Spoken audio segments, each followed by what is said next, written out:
অতিরিক্ত ঘামযুক্ত শরীর নিয়ে এসে মসজিদে আসা, মসজিদে হয়তো আপনি আসার আগে 2 ঘন্টা 1 ঘন্টা হয়তো রাস্তায় কাজ করেছেন, বা কোথাও এমন জায়গায় ছিলেন যেখানে হয়তো এমন কাজ করেছেন, এমন কষ্টের কাজ।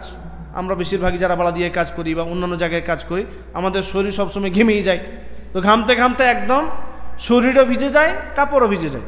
তো এরকম যদি হয় তাহলে উচিত হচ্ছে যে কাপড়গুলো আপনি যে কাপড় পরে আপনি হয়তো কাজ করছিলেন, সেটা রাস্তার কাজ হোক, গাছের কাজ হোক, খেজুরের গাছের কাজ হোক, মাজারের কাজ হোক, সেগুলো ছেড়ে দিয়ে অন্য পোশাক পরে মসজিদে আসুন, যাতে করে আপনার থেকে কোনো মানুষ কষ্ট না পায়।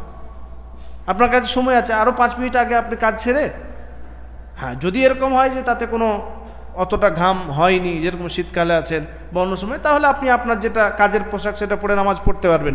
এরকম নয় যে নামাজ পড়তে পারবেন না, নামাজ হবে না, এরকম কোনো বিষয় না। কিন্তু দুর্গন্ধযুক্ত যদি হয়, অতিরিক্ত ঘাম যদি হয়, তাহলে পরিবর্তন করুন, যাতে করে কোনো মানুষের কষ্ট না হয়।